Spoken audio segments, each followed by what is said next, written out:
दोस्तों, आज आपको एक सच्ची कहानी सुनाने वाला हूँ। ये कहानी सुनकर आप रो दोगे। एक लड़की की शादी एक ऐसे परिवार में हुई जहाँ उसकी बिल्कुल नहीं बनती थी। बात बात पे लड़की का झगड़ा होता था। एक दिन लड़की अपने मायके चली गई और अपने पिता जो एक डॉक्टर था उससे कहा कि पिताजी कोई ऐसी दवा दो जिससे कहते ही मेरे ससुराल वाले ख़त्म हो जाए। पिता थोड़ा समझदार था। उसने बेटी से कहा कि अगर तुमने एक बार में सबको मार दिया तो तुम भी फंस जाओगे और मैं भी फंस जाऊंगा।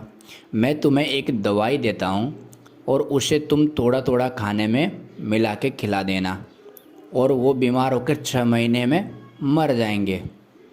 पर तुम्हें एक काम करना होगा, सबसे एकदम घुल मिल के जाओ। किसी भी तरफ से अपनी तरफ से लड़ाई नहीं करनी है और सबसे मीठी वाणी में बात करना है ताकि किसी को कोई शक नहीं हो। बेटी मान गई और दवाई लेके चली गई।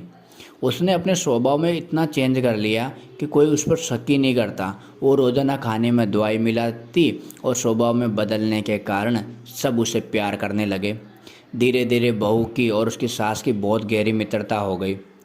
पति पत्नी के भी रिश्ते सुधरने लग गए। अब एक दूसरे के बिना किसी का भी काम नहीं चलता। अब 6 महीने पूरे होने वाले थे तो बहू को चिंता होने लगी। वो फिर अपने पिता के पास गई और बोली कि पिताजी, मुझे उस दवाई को काटने वाली दवाई दो ताकि मैं उस दवाई का असर ख़त्म कर सकूं और मैं अपने परिवार को बचा सकूं।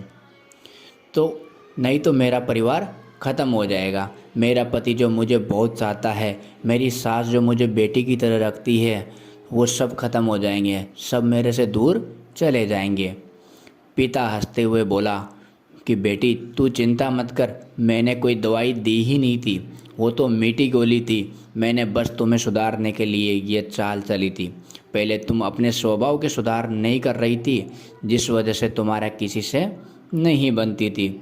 मगर जब तुमने अपने ससुराल में लगाव बढ़ाया, प्यार बढ़ाया, अपना समझा और अपने स्वभाव में बदलाव किया, तो देखो आज तुम खुद उनको बचाने के लिए परेशान हो।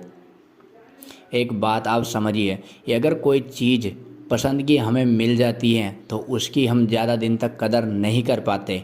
इसलिए जो मिल गया उसे अपनी पसंद बना लो, ज़िंदगी खुशनुमा हो जाएगी, और नहीं तो ज़िंदगी नरक हो जाएगी। अगर आपको हमारी ये कहानी अच्छी लगी तो लाइक, चैनल को सब्सक्राइब ज़रूर करना, एक प्यारा सा कमेंट ज़रूर करना दोस्तों। धन्यवाद।